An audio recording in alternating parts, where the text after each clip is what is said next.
Around the world, there are people and organizations taking up and applying the new communism, often striving in extremely difficult conditions to make revolution. These forces are small in number, but they are gigantic in heart for the people and in ambition for humanity's emancipation. And we share with them the same hopes and aspirations, the same science. Indeed, you could say we share the same blood.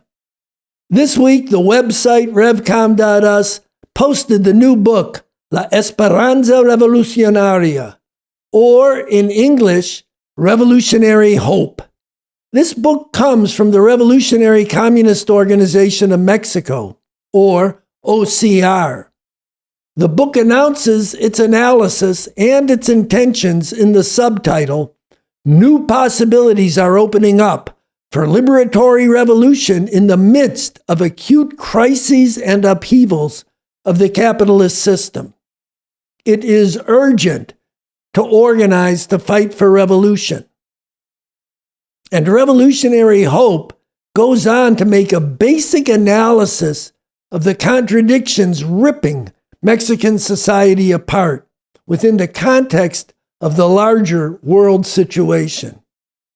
It shows the fault lines of vulnerability within the system, and it points to the forces around which a movement for an actual revolution in Mexico could be built.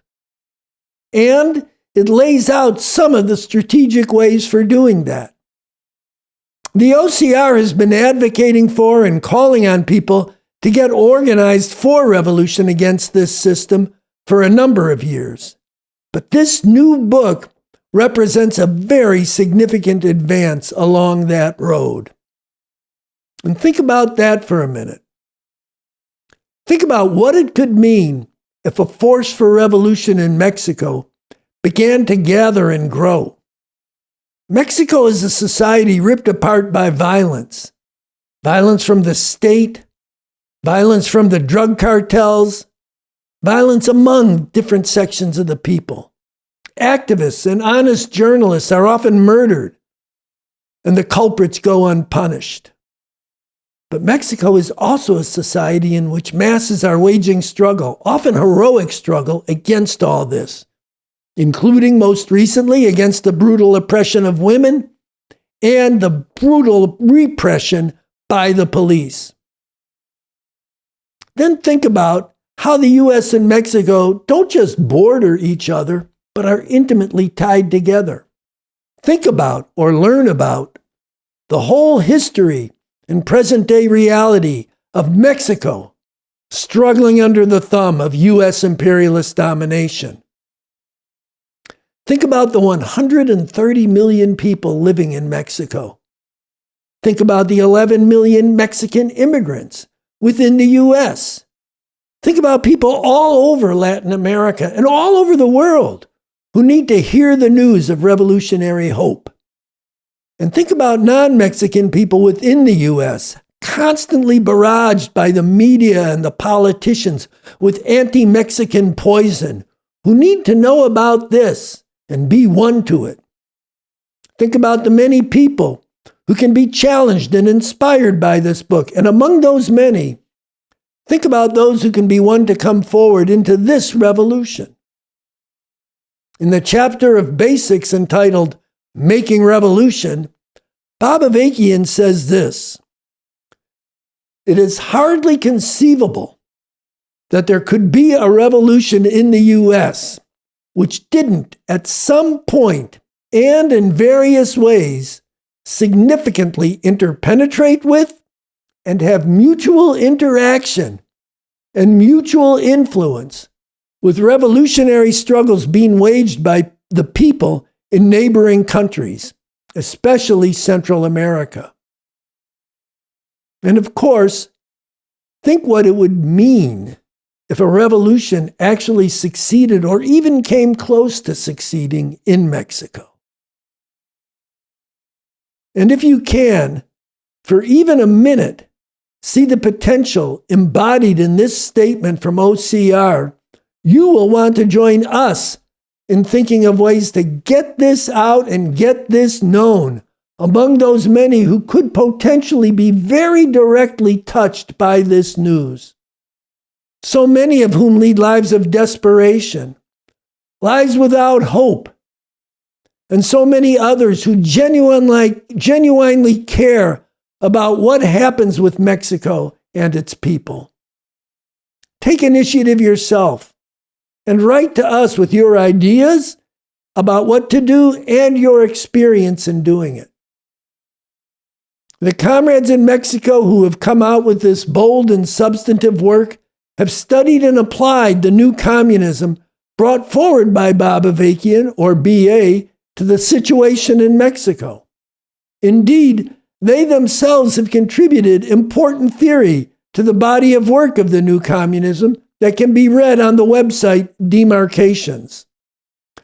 Along with comrades in Iran, Colombia, Afghanistan, and other places, we revolutionary communists are working together in what must be, above all, an international struggle to emancipate all of humanity.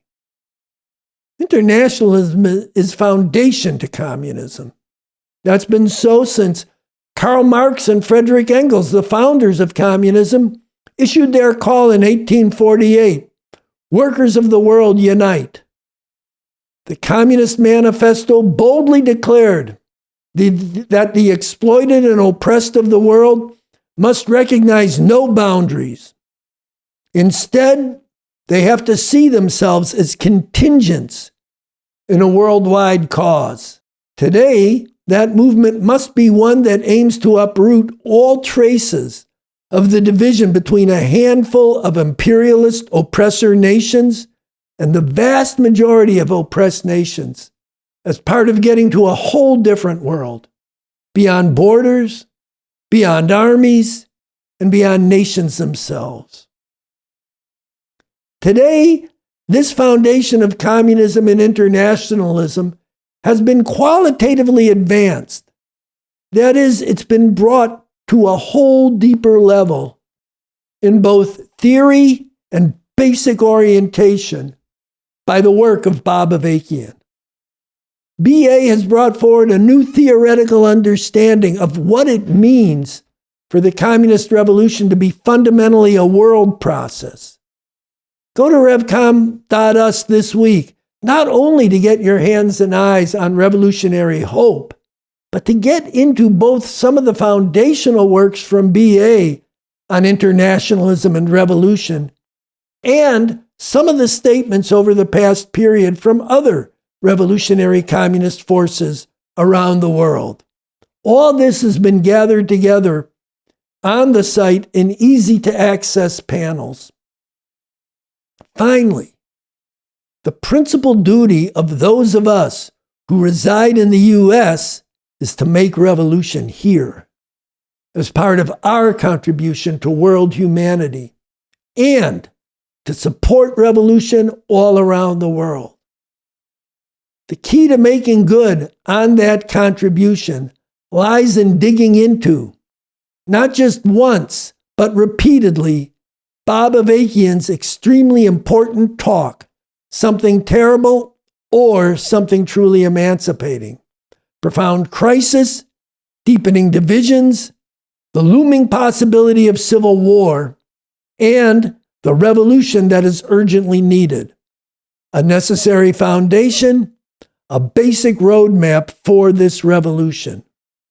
The comrades in Mexico, in their new book, speak powerfully of the potential impact of a revolution in the U.S. on their situation. In a very real way, there are great stakes tied up for world humanity on whether or not we fully recognize and seize on this opportunity. Something terrible or something truly emancipating is the key to fulfilling that solemn responsibility to world humanity.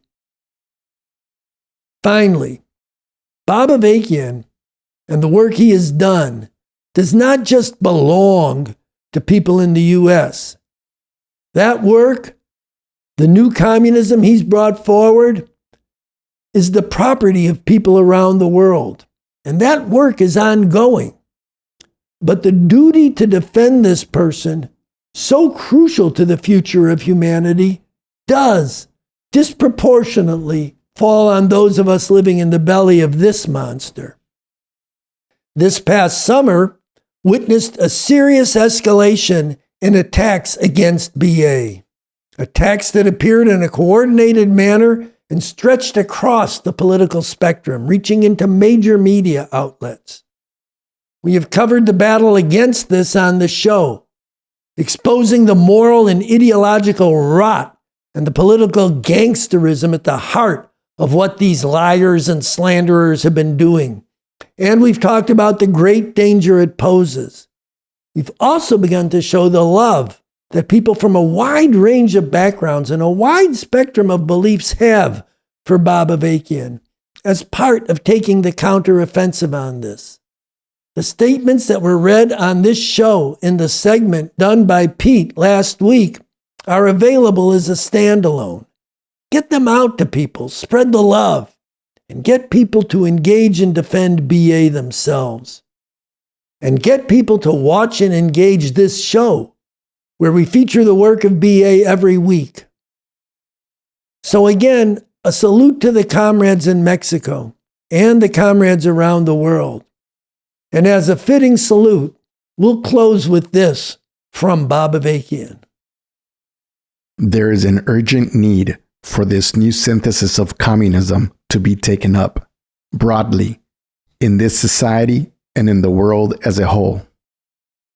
Everywhere, people are questioning why things are the way they are and whether a different world is possible. Everywhere, people are talking about revolution, but have no real understanding of what revolution means, no scientific approach to analyzing and dealing with what they are up against and what needs to be done. Everywhere, people are rising up in rebellion, but are hemmed in, let down, and left to the mercy of murderous oppressors, or misled onto paths which only reinforce, often with barbaric brutality, the enslaving chains of tradition.